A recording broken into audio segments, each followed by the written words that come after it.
Cette semaine, c'était super, je suis allée à Saint-Étienne. À Saint-Étienne, il y a un musée qui est vraiment, je dois le dire, pas beau, qui ressemble à l'extérieur et à l'intérieur à un supermarché. Mais à l'intérieur, il y a des choses magnifiques à voir, il y a une collection absolument exceptionnelle, particulièrement d'après-guerre américain. Des abstraits, des minimaux, c'est à tomber. Tout ça dû à la clairvoyance du directeur de l'époque qui s'appelle Bernard Cesson et qui aujourd'hui a une galerie d'art. L'exposition en ce moment, elle est en relation avec la collection permanente, elle s'appelle The New York Moment. Donc on entre, on voit des choses magnifiques comme un géant Maurice Louis, une peinture avec des coulures de différentes couleurs et c'est juste le plaisir de la couleur justement. On voit Carl André, on voit Sol Lewitt, donc les géants de l'art minimal américain, et on voit Robert Morris, une des clés de voûte de l'art minimal, qui travaille le feutre avec des drapés un peu théâtraux comme ça, et ça donne un mariage d'une sorte d'arte povera et de théâtralité. C'est vraiment intéressant.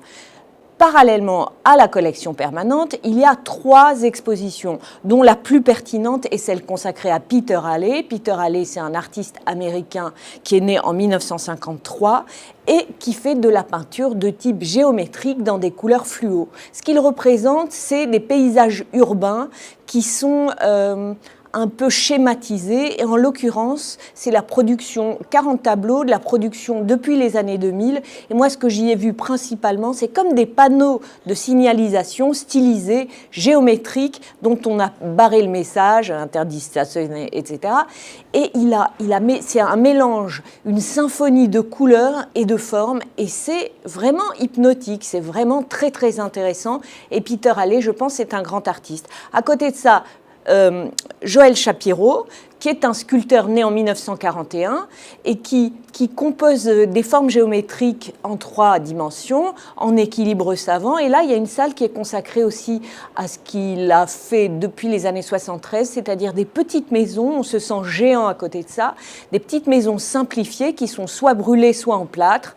Et c'est là encore une occupation de l'espace. Et dernier épisode de cette grande exposition au Musée d'Art moderne de Saint-Étienne, des jeunes artistes new-yorkais. Là, il y a une sélection d'une dizaine d'artistes. On ne sait pas pourquoi on a choisi ceux-là vraiment.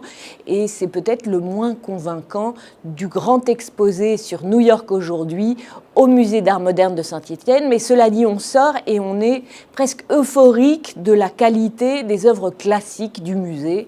Allez faire un tour au Musée d'Art moderne de Saint-Étienne. Merci beaucoup, à bientôt.